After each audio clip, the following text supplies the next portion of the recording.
kemudian para jajaran, kemudian ada Pembimas Buddha Kanwil Provinsi Aceh, Bapak Suwarno, selamat datang Pak. Kemudian jajaran Kemenak Buddha di Provinsi Sumatera Utara, yaitu penyelenggara Buddha Kabupaten Deli Serdang, Bapak Rames Kumar. PLT penyelenggara Buddha mungkin sebentar lagi akan hadir, Bapak Darsono. Kemudian penyelenggara Buddha Kota Pamantang Siantar lagi di perjalanan, tadi beliau sampaikan kepada saya.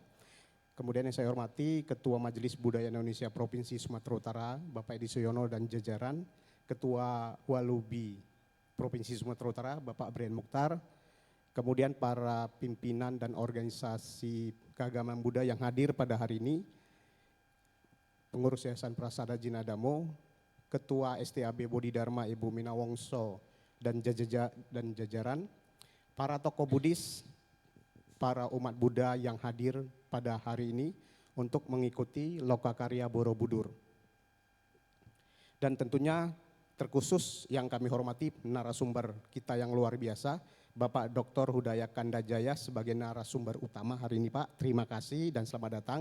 Dan juga didampingin oleh yang tidak kalah pentingnya Bapak Dr. Heru Suherman yang nanti akan memandu acara Lokakarya ini selama 3 hari. Dengan penuh rasa hormat dan bahagia, marilah kita panjatkan puja dan puji syukur kehadirat Tiratana, Buddha, Dhamma dan Sangha atas berkah dan kebajikan sehingga pada hari ini penuh makna ini kita berkumpul bersama dalam keadaan sehat, bahagia dan mengikuti kegiatan Lokakarya Borobudur yang diselenggarakan di kampus STAB Bodhidharma. Semoga melalui kegiatan ini kebijaksanaan Dhamma semakin berkembang, menumbuhkan pengertian benar, mempererat persaudaraan, serta membawa manfaat bagi kemajuan Buddha Sasana di Indonesia. Hadirin berbahagia, kegiatan Lokakarya ini diselenggarakan oleh Sekolah Tinggi Agama Buddha Bodhidharma dan didukung sepenuhnya oleh Direktorat Jenderal Bimas Buddha, dalam hal ini Provinsi Sumatera Utara dan jajaran, kemudian Majelis Budaya Indonesia Provinsi Sumatera Utara dan Yayasan Prasada Jinadamo.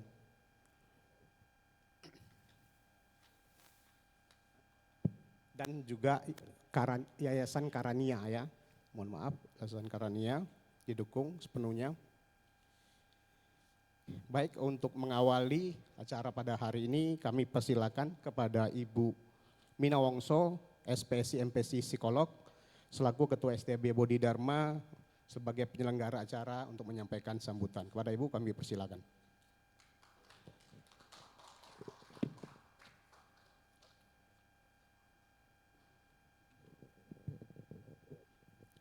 Namo Sang Hyang Adi Budaya, Namo Buddhaya. Pagi bahagia sahabat semua, yang terhormat Bapak Pembimas Buddha Kantor Wilayah Kementerian Agama Provinsi Sumatera Utara, Bapak Sukasdi, penyelenggara Buddha Kabupaten Deli Serdang, Bapak Rames, dan yang masih dalam perjalanan dari Pematang Siantar dan PLT dari Kota Medan.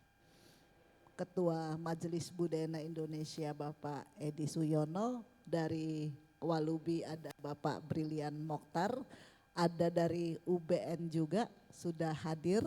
Selamat datang Pak di hall serbaguna kami dan seluruh sahabat yang mungkin tidak bisa saya sebutkan satu persatu. Dan selamat datang Bapak Dr. Hudaya Kandajaya di Medan di STAB Bodhidharma. Oh iya Pak Suwarno dari Aceh. Pak Suwarno. Sampai saya lupa sama tamu saya yang datang dari jauh dan sangat antusias ya. Hari ini semuanya bisa terselenggara dengan baik berkat dukungan dari kita semua, dari bro saya Pak Heru, dari Karania yang dengan antusias mengirimkan buku sebanyak 8 kardus dan isinya ada 6 buku yang bisa Bapak Ibu bawa pulang semua sebagai oleh-oleh dan semuanya ditulis langsung oleh Bapak Hudaya. Jadi ini adalah 3 hari yang sangat bernas, isinya tentu sangat kita butuhkan mengingat saat ini kita sedang dalam pembahasan yang hot, panas tentang Catra Borobudur. Diharapkan dalam 3 hari Lokakarya ini kita semua bisa mendapatkan penjelasan yang lebih komprehensif dan membawa wawasan baru bagi kita semua. Terima kasih semuanya, mari kita sama-sama belajar dan saya mewakili seluruh panitia STAB Bodhi Dharma, keluarga Budayana, minta maaf sebesar-besarnya jika dalam pelayanan selama 3 hari ini ada kekurangan-kekurangan, mohon langsung disampaikan, mohon langsung dikoreksi saja. Semoga kita semua bisa mendapatkan pembelajaran dengan lebih baik dan terima kasih. Namo Buddhaya.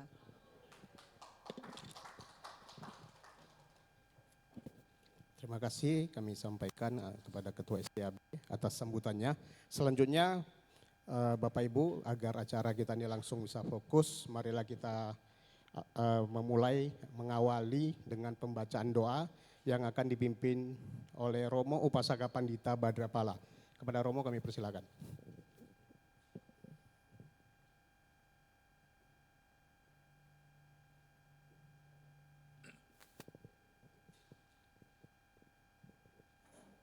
Bapak Ibu yang berbahagia, marilah kita awali Lokakarya tentang Borobudur ini dengan doa supaya kita bisa sejenak hening, berkonsentrasi, memohon kepada kehadiran Buddha, Bodhisattva untuk memberkati acara ini.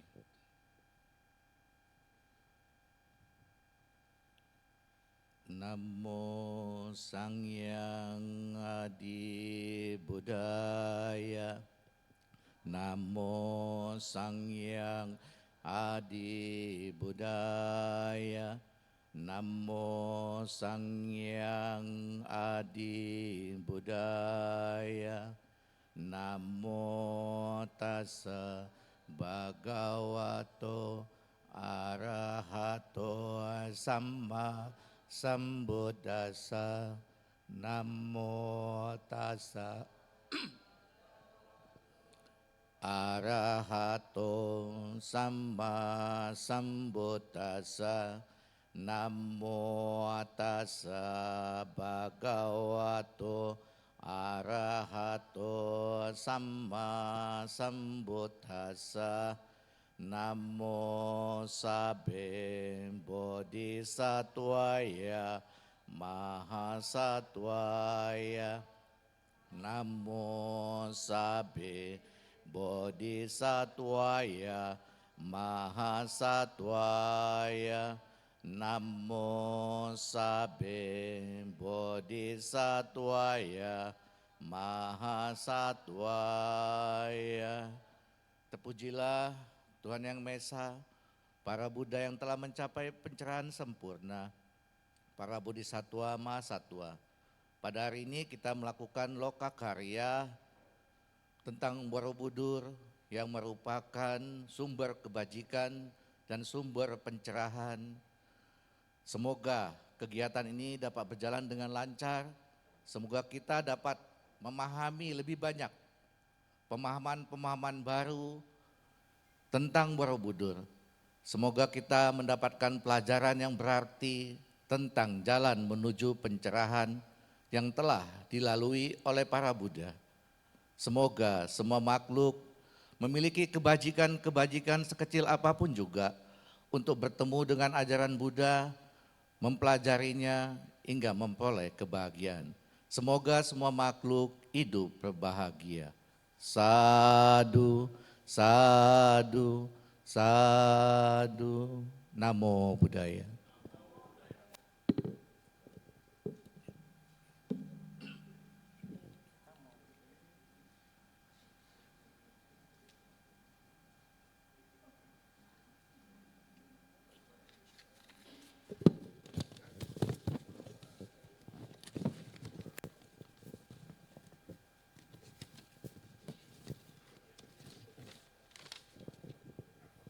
Demikian tadi doa yang telah kita panjatkan bersama-sama.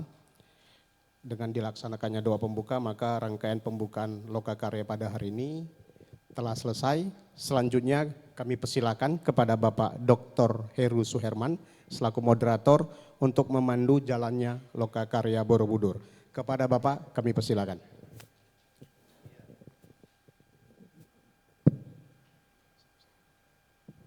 Tes, iya.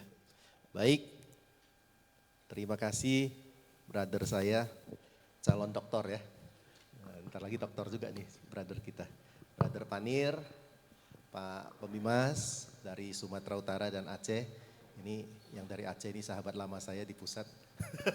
Hari ini saya senang bisa ketemu di sini. Dan Pak Edi, Ketua MBI Sumut, Pak sahabat saya juga, brother kita, Pak Brian Mokhtar,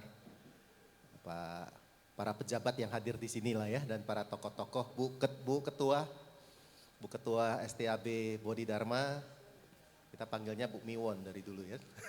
Tapi beliau gak mau dipanggil Miwon, maunya dipanggil BMW, biar mahal katanya. Kalau Miwon katanya itu ya, micin. MSK. Oke, dan seluruh tokoh, seluruh Bapak Ibu yang hadir dalam acara Lokakarya di hari ini Lokakarya lengkap yang pertama. Lengkap ya. Jadi memang Pak Hudaya tiba di sini tanggal 2 Mei, tiba di Indonesia maksudnya tanggal 2 Mei, tanggal 3 itu langsung workshop di Bogor. Itu workshop yang pertama, dari jam 8 pagi sampai jam 6 sore. Wah, luar biasa loh, udah terbang 24 jam, begitu mendarat, tidur gak sekian jam, langsung workshop. Kemudian tanggal 6 dilanjutkan kemarin, 2 hari yang lalu, didukung di Prakasari oleh Pak Dirjen, ya kita mengadakan seminar nasional di kantor Kementerian Agama, sekarang Kementerian Haji, ya, dan luar biasa Pak Menteri Agama berkenan hadir, memberikan sambutan, Pak Menteri Kebudayaan juga hadir secara video, karena beliau izin katanya sedang berdinas di Venesia, ya, dan audiensnya cukup rame. Luar biasa ya, jadi kemarin kami terbang kemari, hari ini workshop lengkap yang pertama. Tepuk tangan dong untuk Sumatera Utara dan ada perwakilan Acehnya ya. Baik, jadi ini adalah sifatnya Lokakarya. Jadi Pak Hudaya sudah menyampaikan ini adalah dari sejak awal dan banner kita itu selalu mengatakan Lokakarya. Lokakarya itu adalah 2 arah. Ya, walaupun nanti akan difasilitator oleh Pak Hudaya, ya, memberikan tuntunan sebagai gurunya bagaimana kita belajar Borobudur secara utuh dan benar, itu yang paling penting, utuh dan benar. Nanti polemik-polemik yang Anda rasakan keresahannya selama ini boleh disampaikan, akan dijawab dengan sangat akademis dan referensi yang jelas oleh Pak Hudaya, apapun itu ya. Tapi sebelum kita memulai acara Lokakarya, kalau kayak gini kan kayak di kelas ya, kayak kurang nyaman ya. Kita pagi-pagi olahraga sedikit boleh ya Bapak Ibu ya. Nah, olahraga pertama ini kata ibu-ibunya juga harusnya strong-strong semua ya. Kita boleh nggak kita mengubah konsep kelas kita ini? Boleh ya Bapak Ibu ya? Kita olahraga sedikit ya. Jadi yang mau 2 baris ini di sebelah kiri. Jadi konsepnya itu U-shape. Jadi biar Pak Hudaya lebih mudah mengakses kita semua dan Bapak Ibu ketika berdiskusi bisa menatap muka. Karena dalam komunikasi ketika berbicara kalau kita tidak melihat muka itu, ini brother saya Pak Harkiman, luar biasa. Ini ketua STAB yang lama Pak, masih ingat ya. Kita pernah bikin project bersama buku Budaya Values yang penuh perjuangan. Ya, jadi ketika berbicara, ketika berdiskusi itu kan sebaiknya kita saling menatap wajah. Ya, jadi kita mohon izin Bu Ketua dan teman-teman, Bapak Ibu tokoh-tokoh, kita mengubah konsep kelas kita ya. Yang 2 ini di mana Pak Nir bagusnya Pak Nir? 2 di sini, 1 di sini ya. Jadi kita modelnya U-shape gitu ya. Jadi karena keterbatasan ruang, mohon izin saya berdiri Pak Udaya. Jadi karena keterbatasan ruang, kelasnya itu nanti kita bikinnya begini. Sini 2 baris, di sini 1 baris, di sana tetap di sana 2 baris. Modelnya kayak gini Bapak Ibu. Boleh ya kita tolong supaya kita berolahraga, kita yang pindahkan meja sendiri ya. Hah? Ya, yang 2 baris. Yuk kita langsung bergerak. Terima kasih. 5 ke belakang. Brother Panir akan memandu. 5, 1, 2, 3, 4, 5. Nah, oke siap, betul. Mohon maaf Pak, disuruh kerja Pak Bimas.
operator.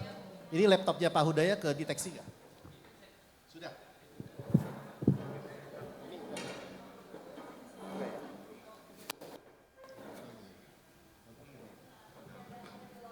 Iya, oke. Sudah duduk dengan nyaman, Bapak Ibu? Nah, kayak ini kan kita bisa melihat semua kan? Bisa berkomunikasi. Jadi bukunya untuk panduan awal, bukunya sudah 6 ya. Tolong dicek Bapak Ibu, bukunya 6. Nanti karena Pak Hudaya akan banyak mereferensi melalui buku ya, jadi bukan katanya. Ini kan boleh langsung bertanya. Ya, jadi selama workshop, ini tadi saya sudah mengatakan sifatnya dialog ya. Jadi kalau ada sesuatu yang ditunjukkan, kalau ada yang kurang jelas boleh langsung bertanya. Ya, jadi bukunya 6 tolong dicek dulu. Buku pertama Borobudur. Sudah? Buku kedua Borobudur 2 yang agak tipis. Di bawahnya ada tulisan jilid 2. Sudah ya? Nanti biar jangan bingung. Ini plastik-plastik sudah boleh dibuka. Yang ketiga ini Tiada Dharma Mendua. Plastik-plastiknya sudah boleh dibuka ya. Yang keempat itu adalah buku Sanghyang Kamahyanikan. Oke, kemudian berikutnya adalah buku Mendut dan Pawon. Buku yang terakhir, Kitab Pelajaran Agama Buddha Indonesia. Oke, semua sudah 6? Kalau nggak 6 tolong kasih tahu biar kita lengkapi. Kurang satu Pak, kurang satu yang mana? Borobudur 2. Pak, siap. Oke, siap. Oh kurang ya? Ini kurang. Oke. Sorry, nanti kita lengkapi lagi.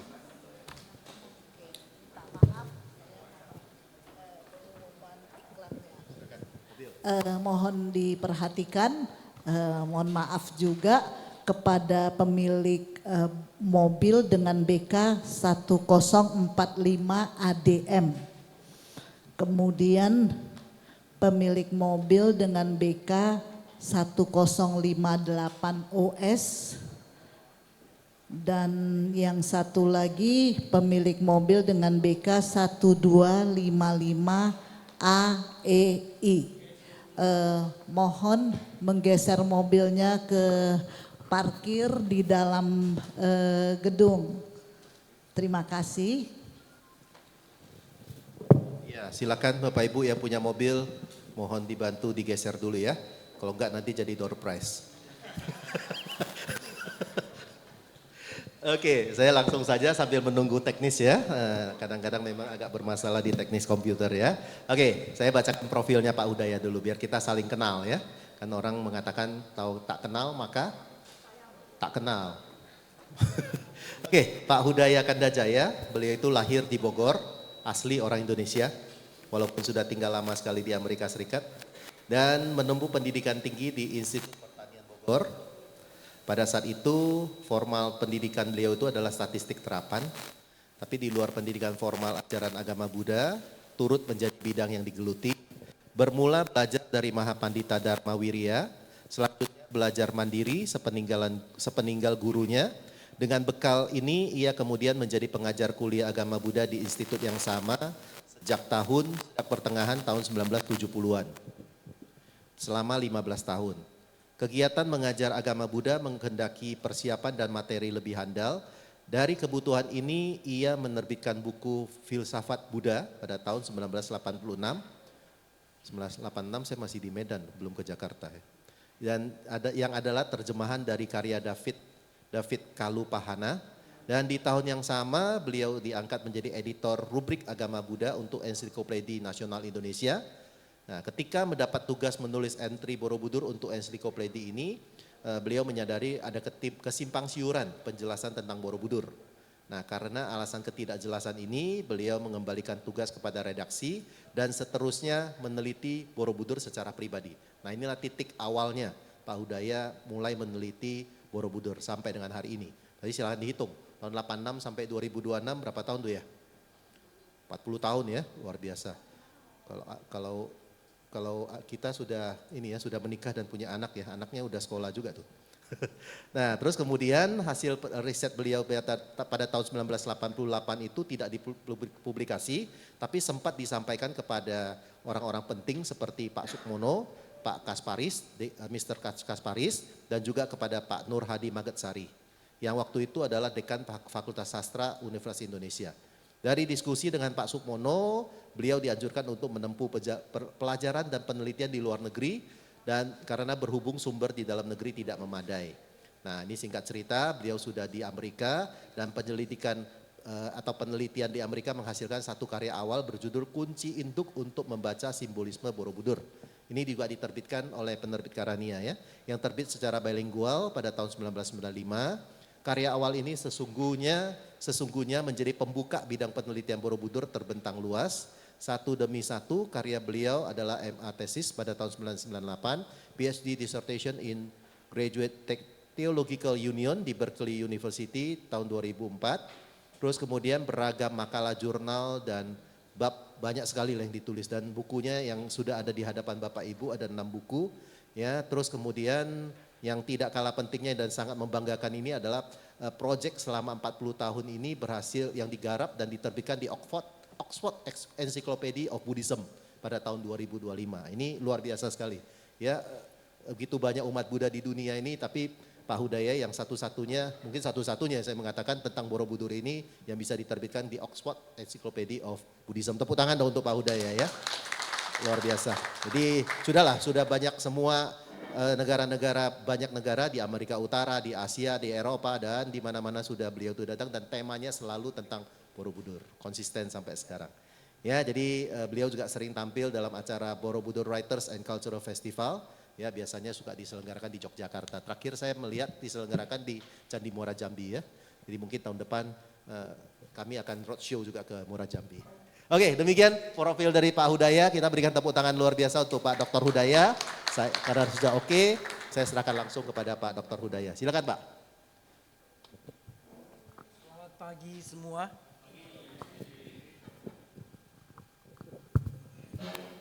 Saya rasa kita langsung saja, meskipun saya sadari bahwa begitu banyak tokoh-tokoh di sini yang tidak saya kenal, tapi yang saya hormati dan muliakan. Pada kesempatan ini mudah-mudahan kita bisa saling belajar, dan untuk menyingkat waktu, karena meskipun waktunya disediakan sampai 3 hari ya kalau tidak salah, dari hari ini Jumat kan? Jumat, Sabtu dan Minggu pagi.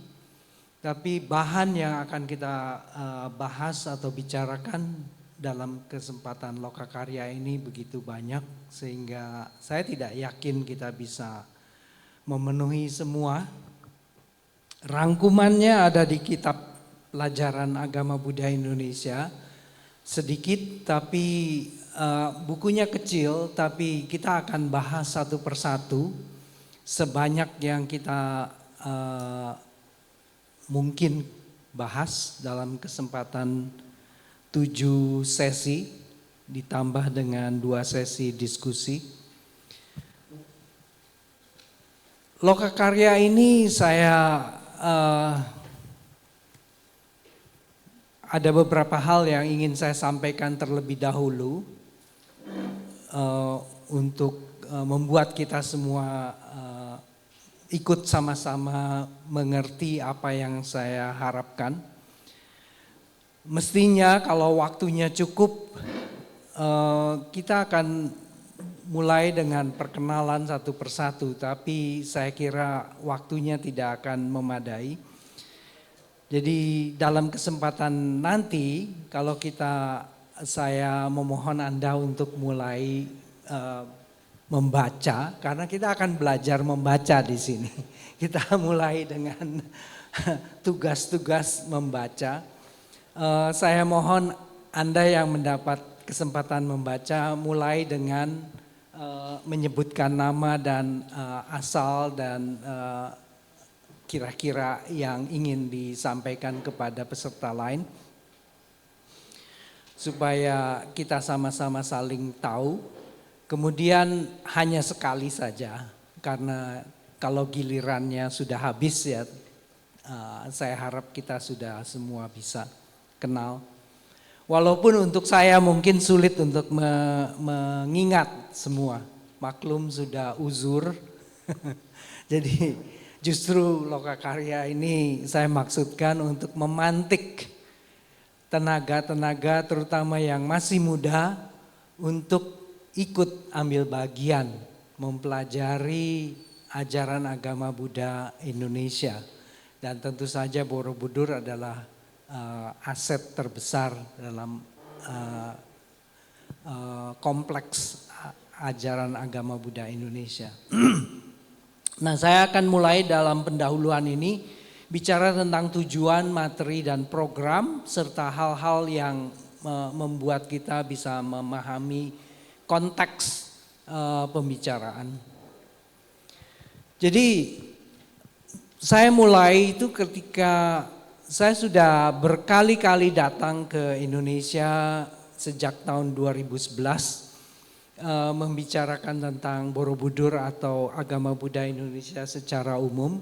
Tetapi yang saya hadapi semakin belakang semakin banyak saja informasi atau pembahasan beredar di masyarakat yang menurut hemat saya melenceng. Contohnya nanti saya akan daftarkan beberapa yang pernah saya tangkap. Contohnya Borobudur masih disebut sebagai bangunan Tridatu. Kita akan tunjukkan nanti di sini bahwa konsep itu dimulai oleh Stutterheim, sarjana Belanda, tapi sesungguhnya tidak betul dan itu sudah dibantah di dunia akademi, tapi di masyarakat masih terus saja beredar dan masih dipakai. Itu membuat saya merasa sudah waktunya buat kita semua untuk sama-sama menyadari bahwa apa yang dipasang, dibangun di Borobudur itu jauh lebih luhur daripada konsep-konsep yang dibaca sekedar berdasar angan-angan. Itu membuat kita juga yang nomor 2 membangkitkan kesadaran akan keluhuran doktrin, praksis, dan pengejawantahan agama Buddha Indonesia. Anda bisa bayangkan bahwa Borobudur itu hanya satu-satunya di dunia. Dan begitu rumit, begitu kompleks, begitu megah. Bisa-bisanya orang Indonesia khususnya di Jawa membangun bangunan itu tanpa ada duanya di dunia, itu sudah satu petunjuk bahwa Mahaacarya yang memimpin pembangunan Borobudur adalah seorang yang luar biasa. Bukan sekedar umat Buddha.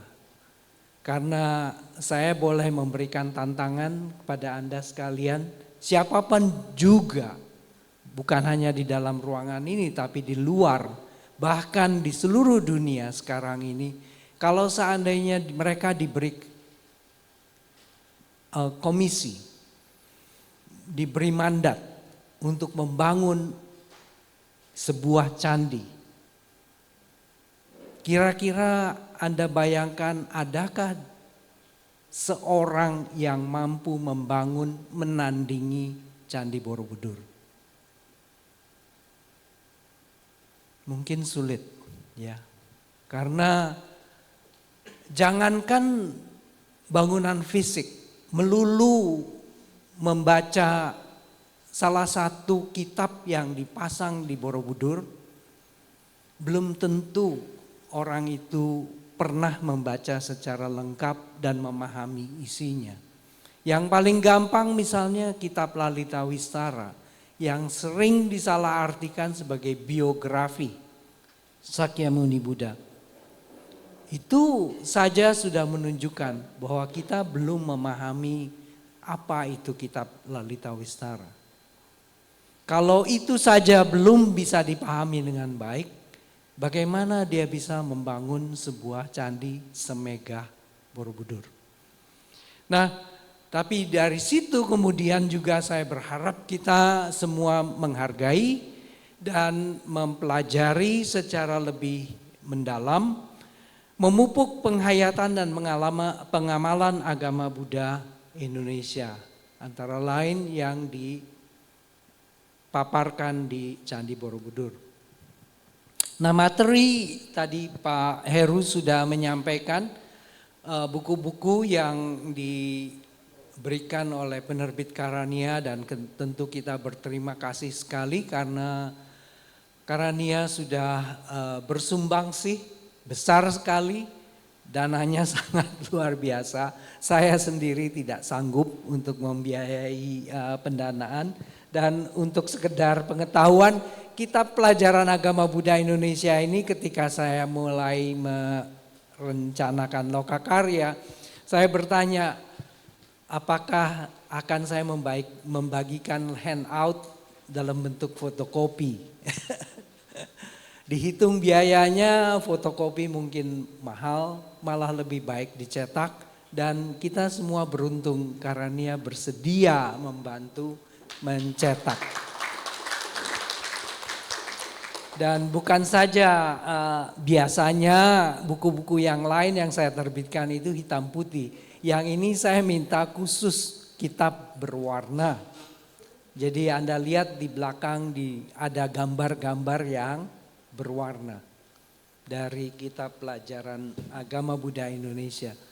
Jadi agar menjadi lebih jelas apa sebetulnya bagusnya Borobudur ditinjau secara berwarna.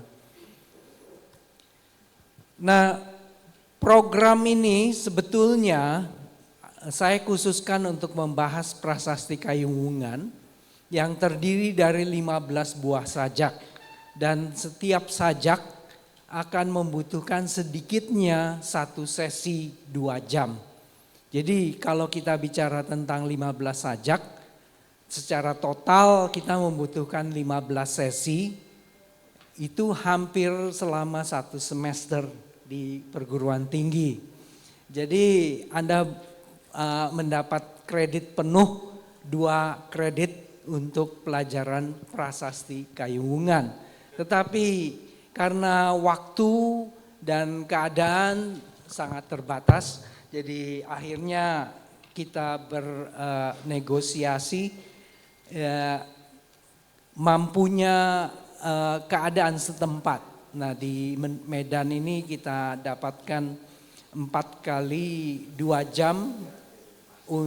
Sebetulnya bukan 4 kali 2 jam, tapi 3 kali 2 jam untuk hari pertama, kedua juga begitu, hari terakhir 1 jam. Jadi ada 7 sesi ditambah diskusi.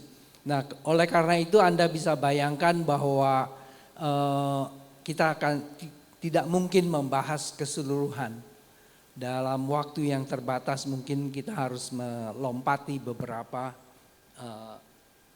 sajak atau beberapa konsep. Nah, waktu programnya kira-kira begini, menurut silakan dikoreksi kalau seandainya saya keliru menyampaikan. Jadi kita sudah memasuki sesi pertama dan sudah hampir 1 jam lewat.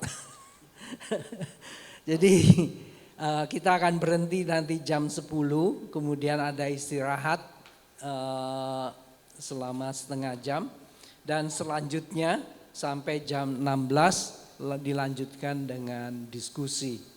Jadi lebih terbuka. Nah, begitu juga di hari kedua dan di hari ketiga. Saya dengar di hari ketiga itu kita ada sesi khusus yang diminta oleh panitia untuk nanti kita akan dengar dari panitia. Kita akan langsung mulai dengan pembicaraan apa yang ingin kita pelajari. Berbagai kesalahkaprahan dan dobrakan di tentang Borobudur maupun agama Buddha Indonesia. Lalu mengenai transmisi ajaran agama Buddha dan prasasti Kayungan, semuanya otomatis menyangkut agama Buddha Indonesia tentu saja. Kita akan segera lihat yang pertama, berbagai kesalahkaprahan dan dobrakan di agama Buddha Indonesia. Yang pertama, secara umum, kesalahkaprahan tentang agama Buddha Indonesia. Agama Buddha Indonesia itu boleh dibilang tidak dipandang mata di dunia. Ketika saya mulai mempelajari secara serius, saya sudah belajar agama Buddha sejak tahun 70-an. Tapi ketika secara serius di tahun 90-an saya ingin meneliti tentang agama Buddha Indonesia, baru saya sadari bahwa tidak banyak peneliti, tidak banyak buku, bahkan kalau ada buku yang menyebut agama Buddha di Asia Tenggara, Indonesia itu termasuk yang dilewati. Mereka menyebut agama Buddha Asia Tenggara, Southeast Asian Buddhism. Yang dimaksud itu lebih banyak sebagai agama Buddha yang berkembang di Thai, di Kambodia atau di daratan. Agama Buddha yang berkembang di kepulauan itu hampir-hampir tidak disinggung. Dan kalau mereka sebut, Anda barangkali pernah mendengar agama Buddha Selatan dan Utara, maka daerah Asia Tenggara itu umumnya masuk dalam agama Buddha Selatan. Dalam definisi zaman dulu. Yang utara itu daerah Asia Timur umumnya, Tibet, Asia Tengah termasuk. Jadi agama Buddha yang berkembang di kepulauan, terutama Borobudur di situ jelas-jelas ada di situ. Yang paling besar dan satu-satunya di dunia, yang jelas sekali berlatar belakang Mahayana, tidak terhitung kemana-mana. Nah ini sangat menyedihkan. Jadi saya baru kemudian menyadari bahwa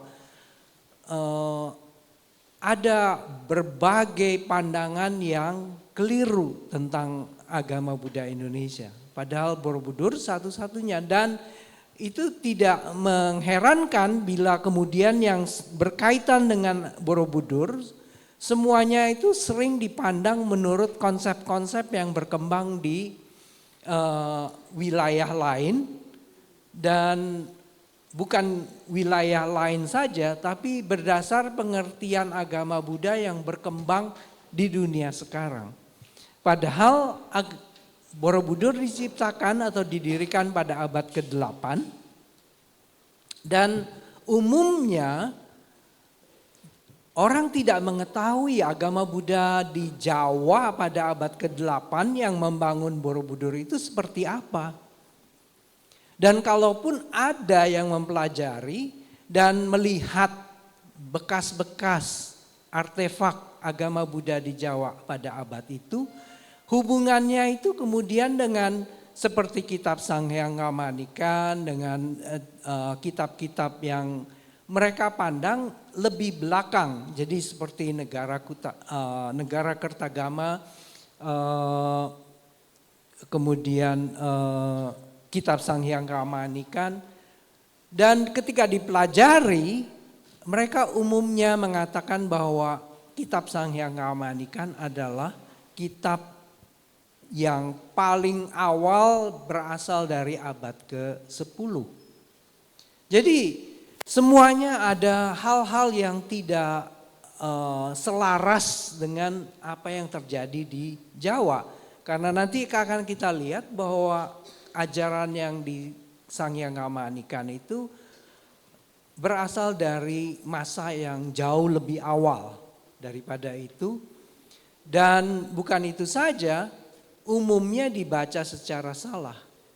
Termasuk terjemahan-terjemahan kitab Sanghyang Ramanikan yang sudah beredar, dimulai oleh bukan sarjana sebetulnya, yaitu Jacob Katz.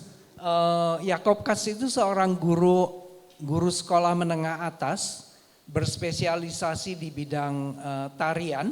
Jadi dia guru tari sebetulnya di Solo. Lalu entah bagaimana dia kesempatan untuk menjangkau kitab Sang Hyang Kamanikan, dipelajari, diterbitkan tahun 1910. Dan itu menjadi sumber utama untuk kebanyakan sarjana di dunia mengetahui apa isi kitab Sang Hyang Kamanikan. Dan akan kita lihat dan baca nanti bersama-sama, kitab ini mengandung banyak sekali ajaran yang tidak mudah ditangkap. Dan seringkali disalahartikan justru bukan karena kitab Sang Hyang Kamanikannya yang salah, tapi karena cara kita membaca ajaran agama Buddha di zaman sekarang ternyata tidak betul. Jadi justru Sang Hyang Kamanikan itulah yang sebetulnya mengoreksi pengertian kita tentang ajaran agama Buddha. Nah, ada berbagai dobrakan, kenal sebagai candi agama Buddha, candi Buddha. Tapi jarang orang menyinggung bahwa beberapa relief di Candi Borobudur itu mengandung Shiva, tetapi bukan perpaduan Buddha dan Siwa seperti yang seringkali kita dengar, semacam istilahnya sinkretisme Buddha dan Siwa dan sebagainya. Itu karena semuanya disebabkan oleh salah pengertian tentang apa yang terjadi di agama Buddha dan Siwa di kepulauan. Dan salah satunya yang bisa memberi penjelasan adalah kitab Sang Hyang Kamanikan.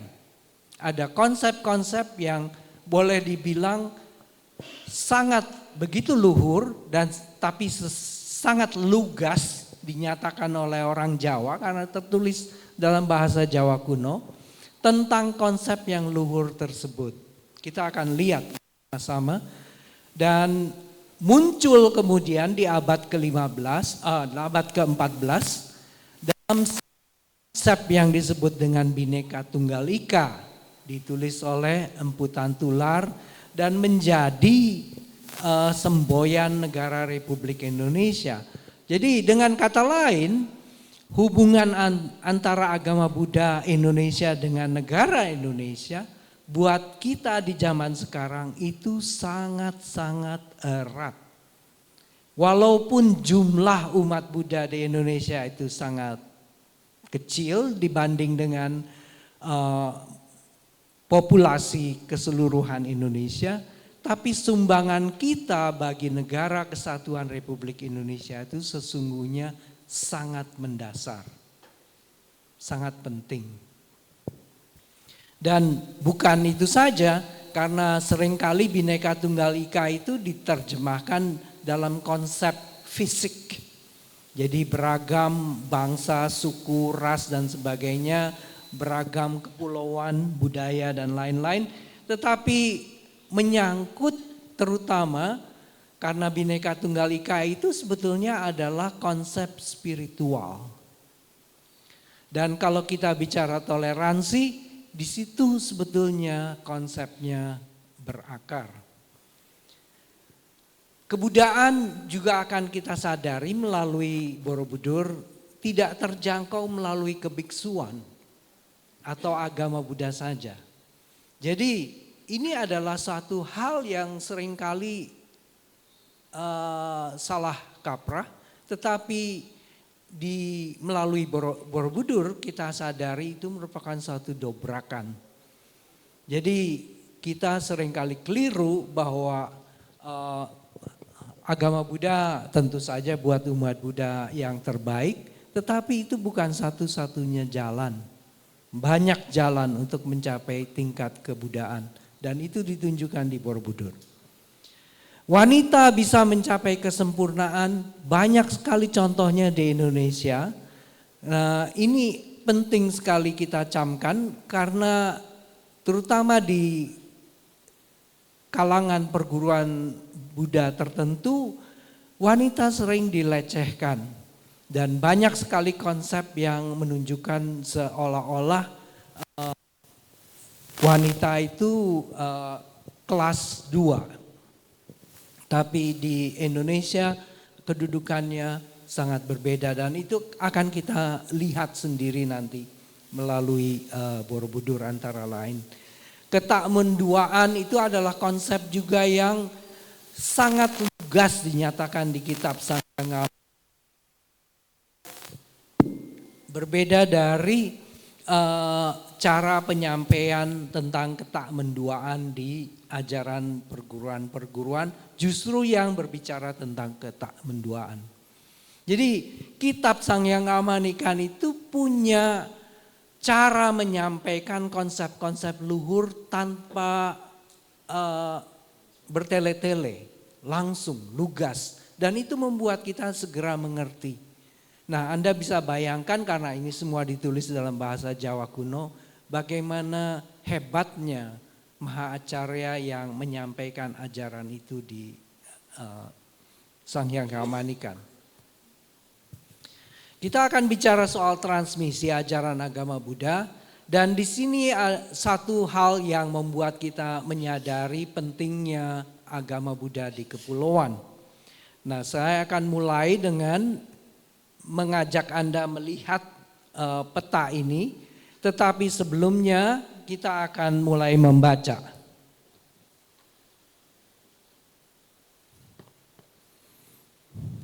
Siapa yang mau volunteer atau kita bergerak secara beraturan? Jadi mungkin juga duduknya tidak berganti selama lokakarya supaya gilirannya jelas. Jadi saya akan mulai dengan transmisi Buddha jalur laut di halaman nomor 1. Siapa yang pertama bersedia?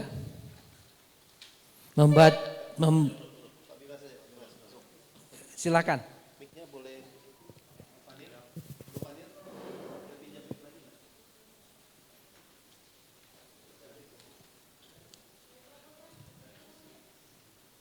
Sebelum lokakarya sebetulnya saya meminta kepada panitia untuk memberi pengumuman bahwa setiap peserta ditugaskan membaca terlebih dahulu kitab ini seluruhnya, tetapi saya kurang begitu yakin karena logistik buku itu barangkali tidak bersesuaian dengan jadwal.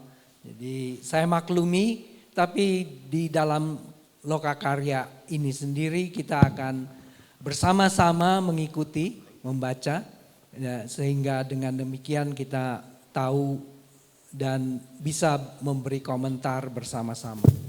Silakan Pak, silakan sebutkan dulu namanya Pak, namanya, instansinya atau lain-lain.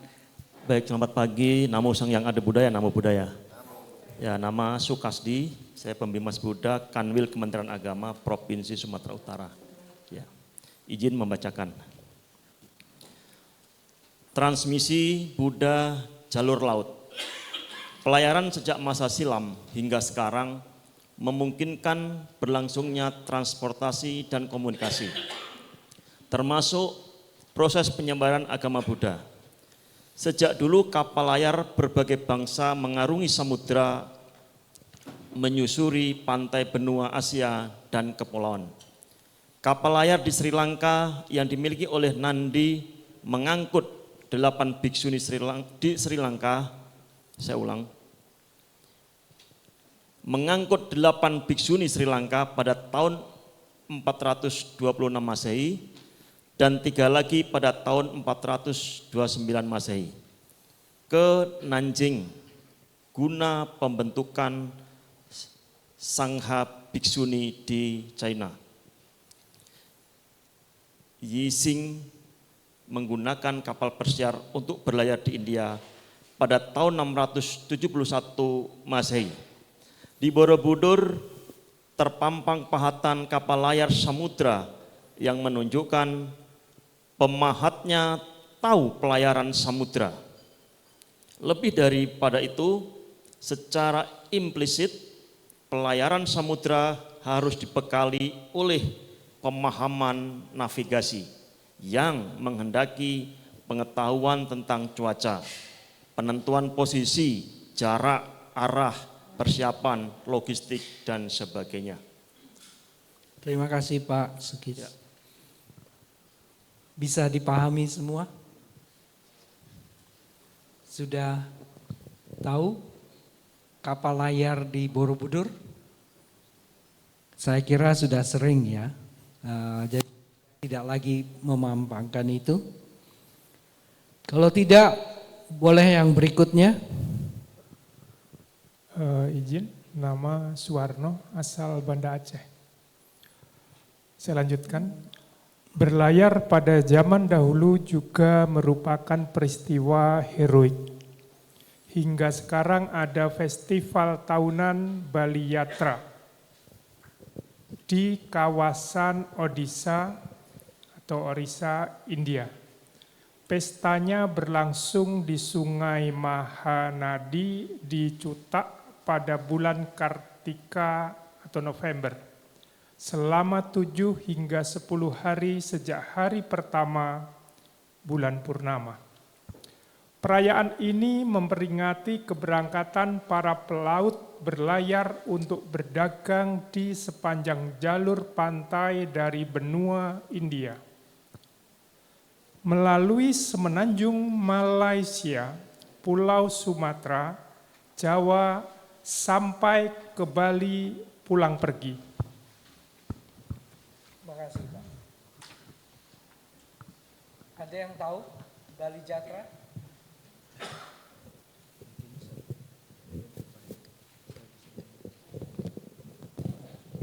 Ada yang tahu?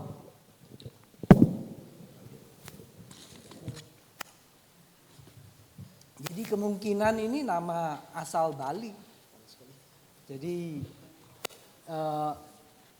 ada di antara Anda yang berasal dari Odisha atau Orissa?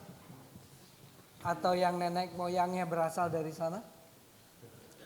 Ada?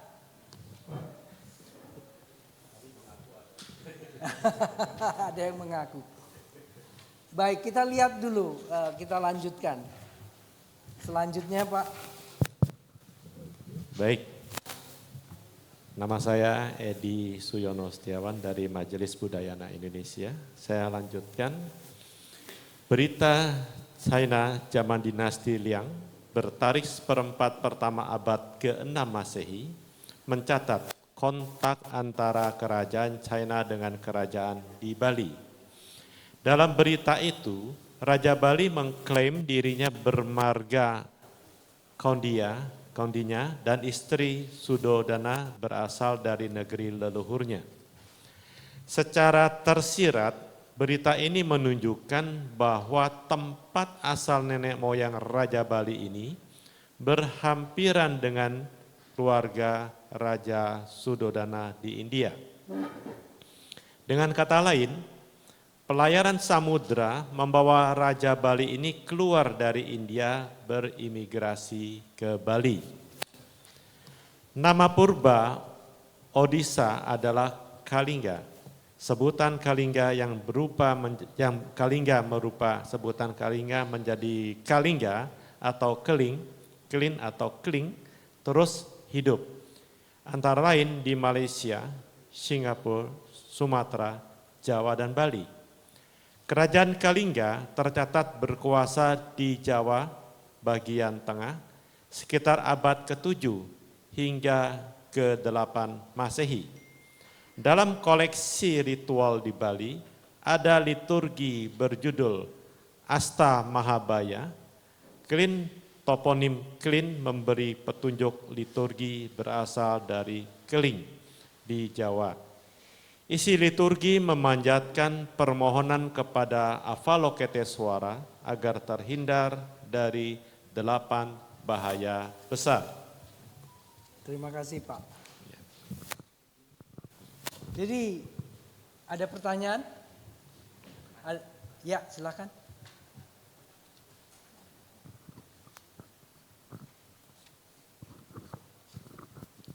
Baik, terima kasih. Jadi saya pahami memang pertukaran atau perkembangan agama-agama di Indonesia melalui jalur laut, baik itu Islam maupun Buddha. Kalau di Islam itu kan jelas ada buku sejarahnya, misalnya kapan agama Islam pertama mendarat di Nusantara, itu ada di Sumatera Utara mana ya, di Pulau Barus ya kalau nggak salah ya, itu sejarah. Nah, pertanyaan saya, memang di sejarah ini tersirat ya ada migrasi atau perjalanan raja-raja Bali ke India dan sebaliknya dari India migrasi ke Bali. Ya, apakah agama Buddha itu datang ke Nusantara memang di Bali? Atau memang tempat-tempat lain yang memang saya sendiri belum tahu di mana tempat berlabuh agama Buddha melalui jalur laut itu pertama di Nusantara. Itu. Terima kasih. Ada yang bersedia menjawab? Kemana pertama kali agama Buddha berlabuh di kepulauan?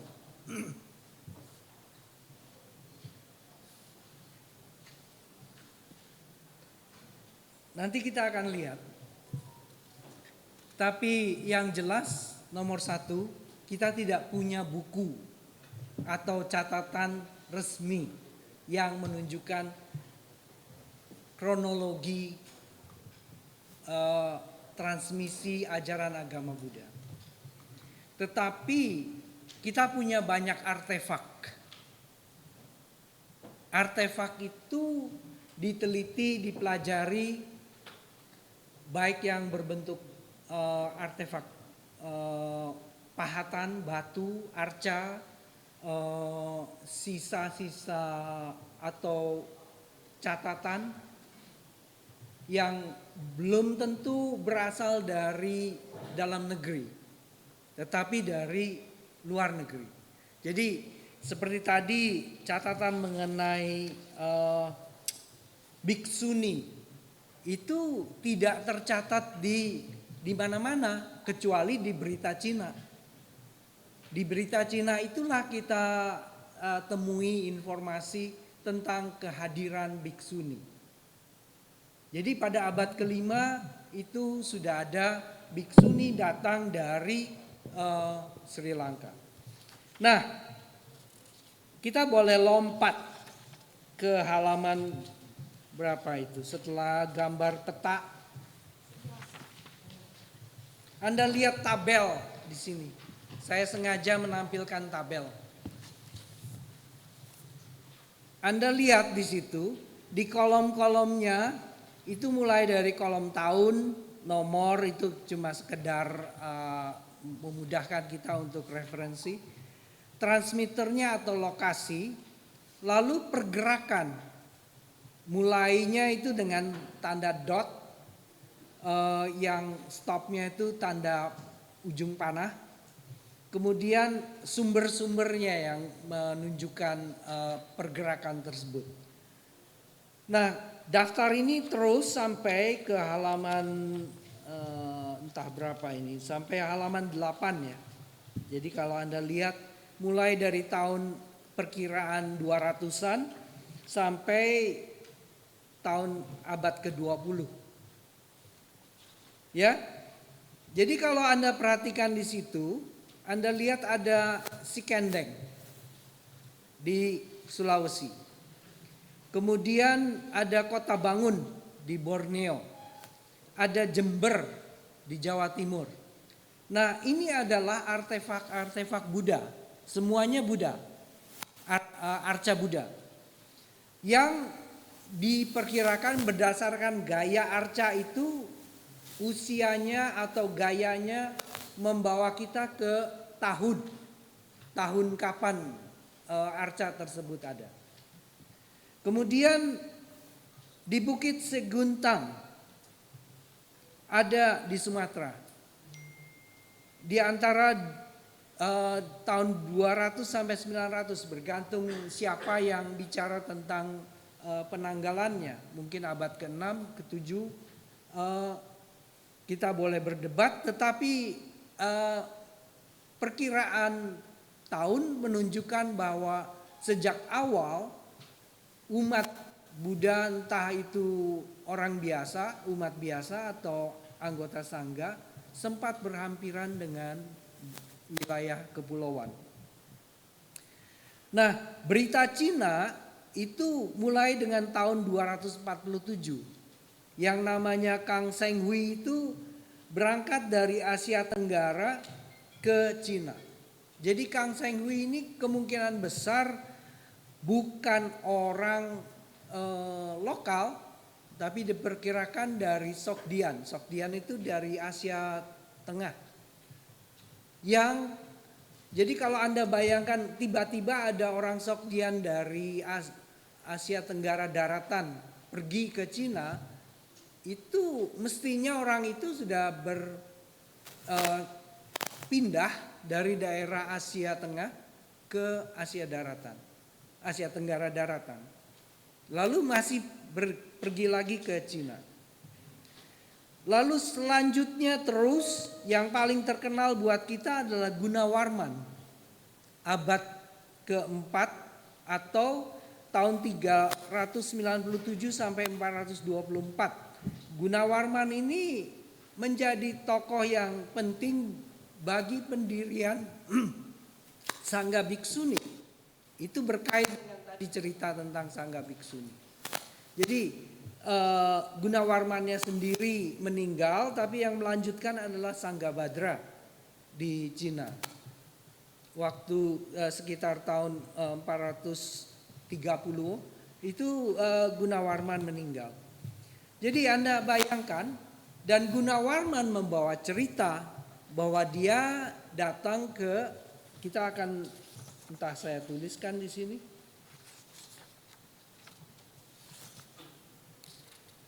Tapi ya, Ini pergerakan, maksudnya dari mulainya para pelayat atau memang mulai ada di ini, apa namanya, di titik-titik ini, Sulawesi, Pulau Warman dan sebagainya.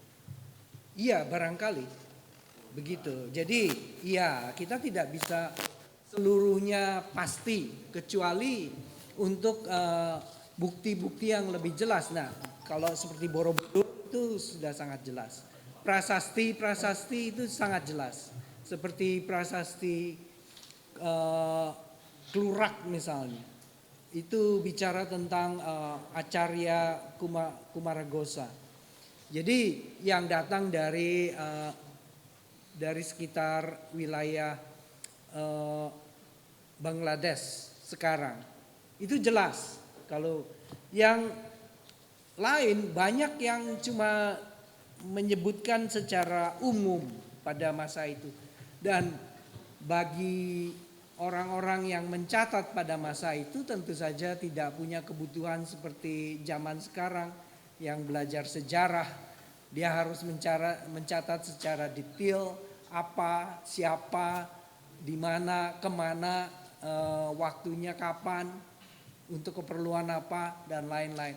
Bukan jurnalis. Tapi informasi itu penting. Kira-kira, ya silahkan. Kalau kita dari tanggal ini kan 200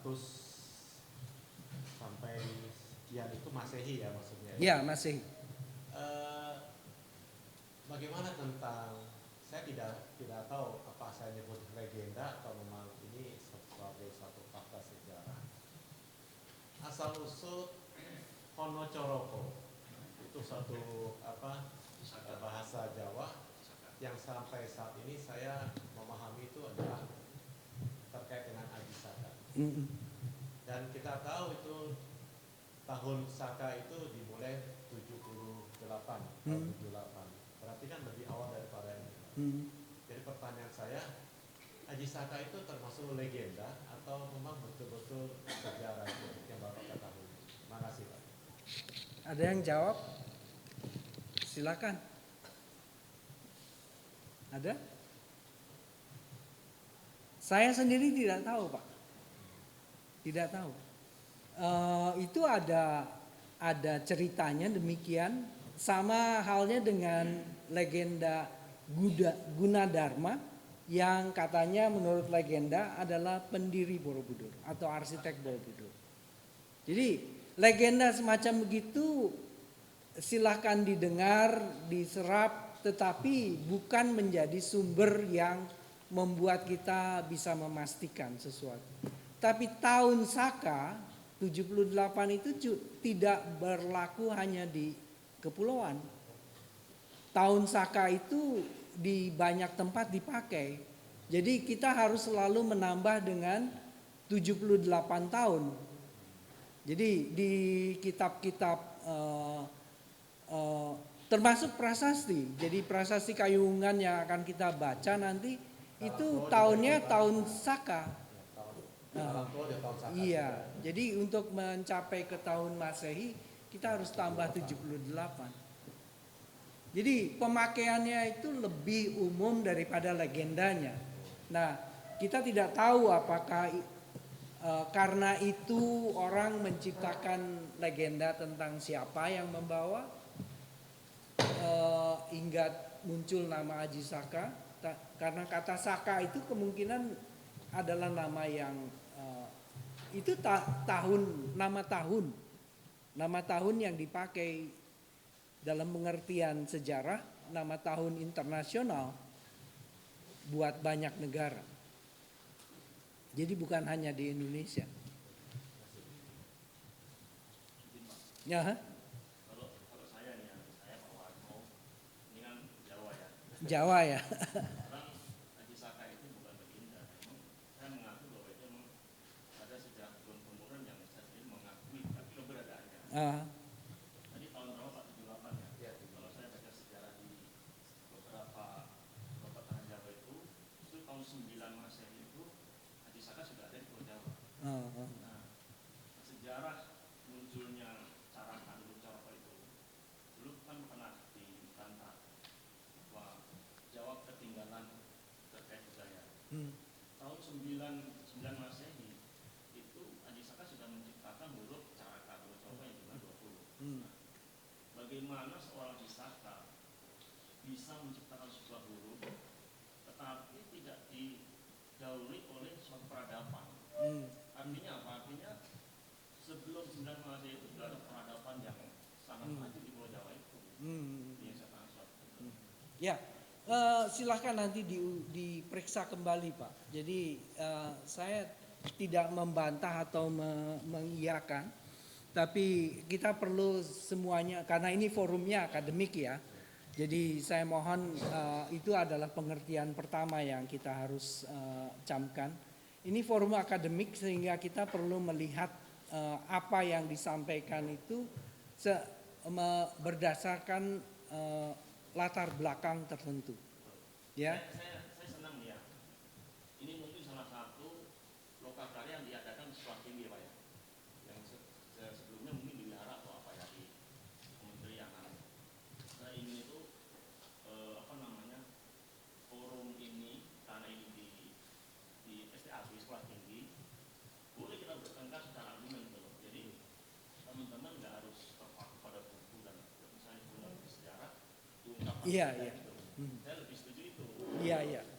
Karena di sinilah tempatnya. Dan nggak ada apa ya istilahnya penodaan nista agama di kampus ya. Nggak ada. Kalau kita bicara di wihara mungkin kalau kita ada kata-kata menista agama kita bisa dipidana atau ini. Kalau di kampus saya rasa nggak ada. Gitu. Nah, silakan nih para teman-teman.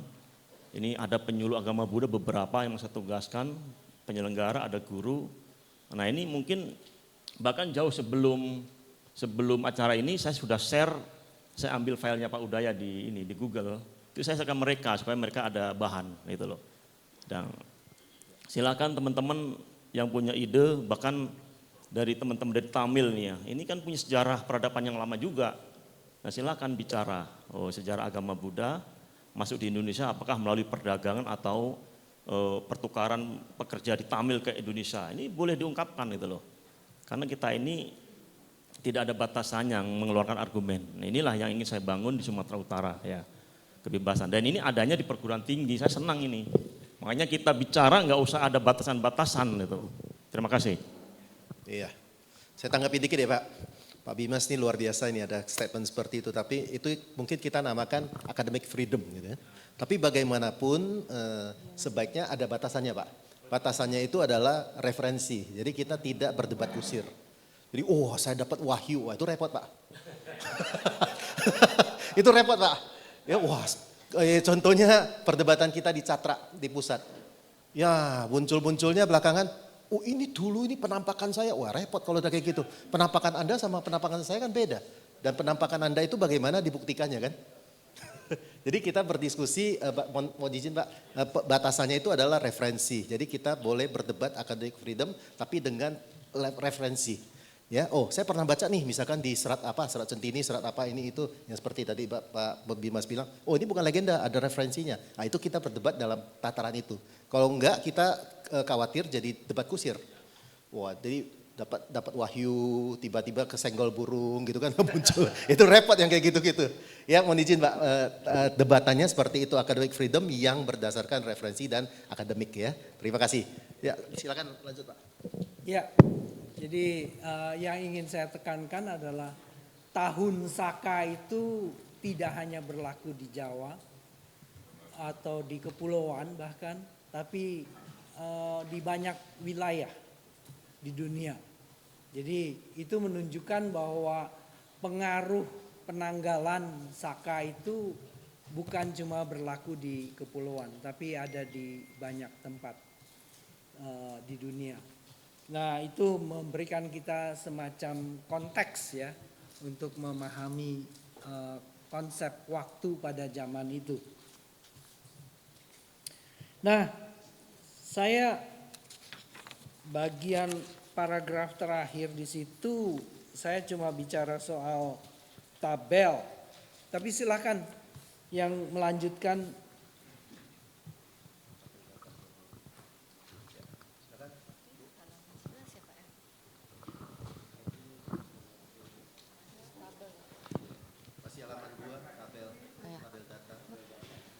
Nama saya Eri Margeri, saya Kaprodi STIE Professional Management College Indonesia, Kaprodi Manajemen. Oke, saya akan melanjutkan. Tabel data kronologis transmisi Buddha jalur laut menyuguhkan pengertian bahwa transmisi tidak berjalan satu arah, melainkan banyak arah, bergerak dari berbagai asal dan menuju ke beraneka tujuan. Setelah mulanya berawal dari India, pada periode selanjutnya India bukan lagi satu-satunya sumber asal ajaran agama Buddha. Lalu Asia Tenggara atau Asia Timur atau wilayah lainnya bukan semata tujuan akhir.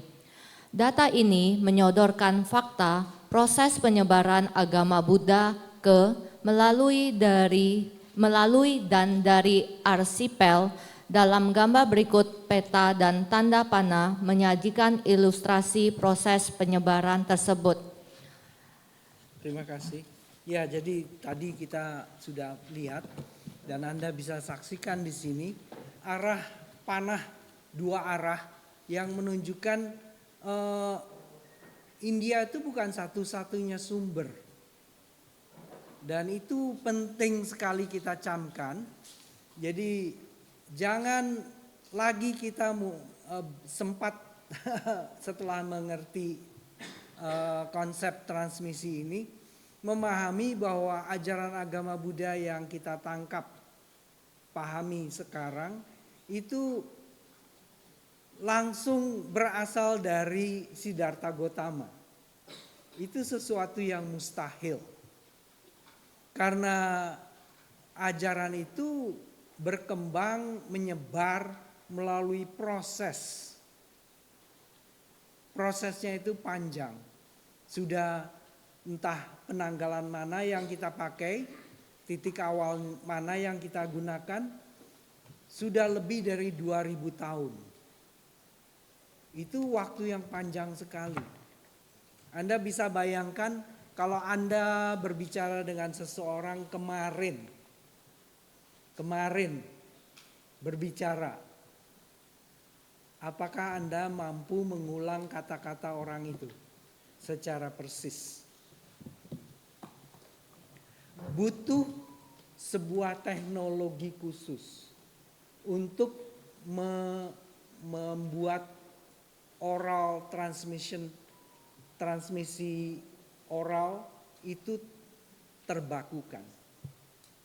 Karena kita paham bahwa ajaran agama Buddha menyebar pertama kali itu melalui mulut, tidak ditulis. Jadi sekian puluh ratus tahun itu disebar melalui teknologi oral tanpa tulisan. Jadi mereka yang menyebar itu mesti menggunakan teknologi khusus untuk merekam ajaran. Dan Anda ada permainan kan? Permainan transmisi. Ya, kita istilahnya transmisi, tapi permainan sekelompok orang lalu satu orang saja yang diberitahu oleh orang yang sumbernya kata-kata yang mesti disampaikan ke orang berikutnya. Ada kan permainan itu? Ada kan? Selalu saja kita temui apa yang disampaikan oleh orang sumber dan kemudian disebutkan oleh orang terakhir dalam rantai transmisi itu sangat jauh berbeda. Dan itu terjadi dalam agama Buddha sekalipun. Jadi kita tidak bisa menyatakan bahwa ajaran agama yang walaupun sudah tertulis sekarang itu adalah betul-betul kata-kata dari Siddhartha Gautama. Karena sudah mengalami proses. Mungkin ada yang persis dikatakan oleh Siddhartha Gautama, tetapi ada sebagian yang merupakan hasil editing, hasil penyuntingan. Dan penyuntingan itu terjadi karena budaya, karena bahasa yang dipakai oleh Gautama Buddha belum tentu sama dengan bahasa yang dipakai oleh mereka yang menerima transmisi. Yang paling awal siapa yang menunjukkan bahwa kita itu menerima ajaran dari Ananda? Ananda menerimanya sebagai apa? Iya, tapi dalam bentuk apa? Ucapan. Lalu siapa yang berikutnya yang merekam?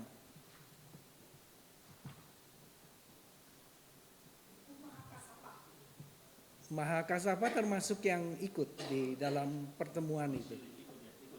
Ikut, ya. Jadi mereka merekam. Pernah tahu ada yang namanya Biku Purana? Jadi, ya ini sejarah kan? Tercatat di kitab Vinaya. Di Vinaya di kitab di bagian Mahawaga itu ada kisah sedikit, cuplikan dari kisah pertemuan yang pertama. Kita sebut Sangga, ya konsili, Sangga Samaya, ya yang pertama. Kalau pergi ke Raja Graha di sana Anda ketemu katanya itu goanya, tempat mereka berkumpul. Ada 500 arahat, Ananda yang terakhir belum jadi arahat, jadi arahat sehari sebelum pertemuan, sebelum Samaya. Lalu mereka berkumpul, 500 dipilih yang arahat. Jadi yang statusnya itu sudah sama dengan Buddha. Lalu mereka kumpulkan semua, Ananda omong, lalu semua direkam dalam otak, enggak ditulis, enggak ada not tulisnya otak. Jadi semua direkam. Upali bicara soal Vinaya. Jadi cuma 2 buku ini, 2 keranjang. Lalu 2 keranjang ini selesai dibawa keluar kan. Jadi setiap arhat, setiap biksu pada zaman itu diwajibkan untuk menerima Ini ajarannya Buddha. Tapi di luar itu ada sekelompok biku, pengikutnya juga banyak, ada 500-an. Biasalah, nomor ini 500, 1000, 1250 itu adalah angka-angka standar. Angka-angka baku di kitab suci yang menyebutkan jumlah yang besar. Nah, ada yang bikunya yang namanya Purana. Purana ini biku, murid Buddha, tetapi tidak ikut dalam Sangga Samaya.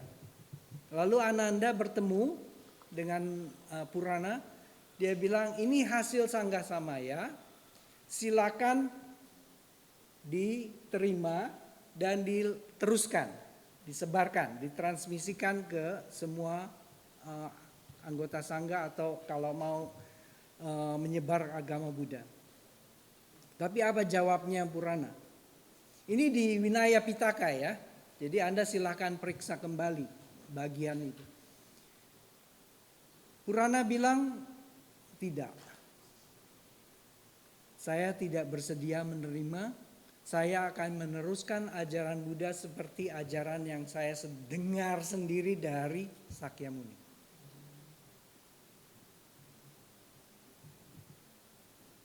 Bisa dipahami situasinya, keadaannya? Itu menunjukkan apa? Ya. Tentang biksu Purana dan lainnya kita sudah dengar. Nah.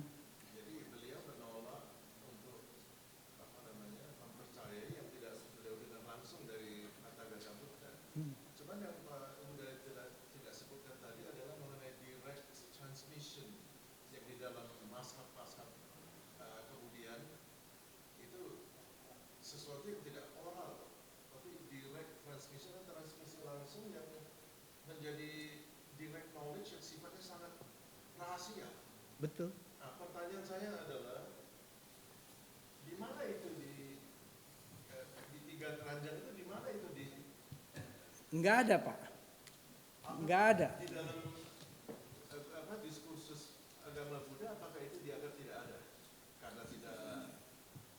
Karena kita tahu bahwa Dunia zaman sekarang seperti Anda tahu harus hitam putih Pak. Hitam di atas putih. Jadi apalagi yang begitu. Nah itu adalah satu variasi lain yang menunjukkan bahwa kita tuh semakin harus berhati-hati. Terutama untuk ajaran spiritual. Kalau transaksi dana nggak bisa. Saya dengar saya punya duit di bank. Lalu ngomong, saya punya duit di bank. Jadi Anda boleh kasih pinjam saya karena saya nanti bisa kasih balik uangnya dari bank. Itu transmisi seperti tadi, direct transmission. Nggak ada bukti tertulis, nggak mungkin. Nah yang saya mau bicarakan ini yang lebih spesifik dulu. Kalau ini saja sudah tidak, apalagi itu. Ya, jadi Purana bilang begitu. Ini kasus di dalam Vinaya Pitaka. Vinaya Pitaka tidak bohong, atau editornya tidak bohong. Jadi kita yang sekarang menerima itu, nah mau percaya sama Vinaya Pitaka atau enggak? Kalau enggak percaya ya boleh Anda mau dengarkan pendapat tradisi. Ini adalah ajaran Siddhartha Gautama, asli, murni, langsung datang dari sana. Tapi kalau kita mau percaya Vinaya Pitaka, itu menunjukkan pada masa itu saja, ini barusan Sakyamuni Buddha wafat. Baru saja. Katakan hitungannya hari atau bulan, tidak. Karena itu tahun pertama katanya. Jadi Anda bisa bayangkan ada sekelompok biku yang melanjutkan ajaran Buddha menurut ajaran yang dia dengar sendiri dari Sakyamuni. Dan di sini ada kelompok Ananda, Mahakassapa dan lain-lain yang mempertahankan apa yang disebut oleh Ananda dan Upali. Sudah ada sedikitnya dua tradisi. Ya enggak? Sudah ada sedikitnya dua tradisi. Kalau kita anggap bahwa mereka masing-masing terus-menerus merekam dan melanjutkan secara penuh 100%. Nah, padahal dalam sejarah kalau kita pelajari, bahkan yang di kelompok Ananda dan Upali ini yang punya 2 keranjang, kemudian tumbuh jadi 3 keranjang, itu masing-masing punya yang namanya kelompok khusus. Jadi ada kelompok pembabar ajaran di kelompok Diga Nikaya. Itu disebut Diga Banaka. Jadi pembabar kitab Diga Nikaya. Ada kelompok yang khusus spesialisasi Samyukta. Jadi yang kita sebut sebagai Tripitaka sekarang dan Sutta Pitaka yang di dalamnya ada sedikitnya 5 nikaya, mulai dari Majjhima, Diga, Samyukta, Kudaka, dan lain-lain. Itu masing-masing punya kelompok sendiri. Dan mereka saling bertemu setiap uposatha untuk saling bertukar. Dengan akibat ada suta-suta di kalangan mereka yang tercampur. Jadi kalau kita periksa tradisi, berbagai tradisi, transmisinya, dan kebetulan manuskrip yang ditulis belakang hari sampai ke tangan kita, kita lihat ada percampuran. Dan ada beberapa yang artinya kalimat-kalimatnya itu tidak persis sama. Nah, ini saya cuma ingin menekankan bahwa kalau kita mau bicara soal transmisi, peta ini hanya menggambarkan secara umum, tapi secara detail banyak sekali hal yang perlu kita perhatikan lebih baik. Kita akan bahas lebih banyak, saya akan lanjutkan dulu. Nah, ini baru satu hal ya, jadi makanya ini udah hampir habis ini waktunya. Lanjutkan dulu supaya kita menangkap apa yang terjadi di berikutnya. Kita akan habiskan, mudah-mudahan ini dalam waktu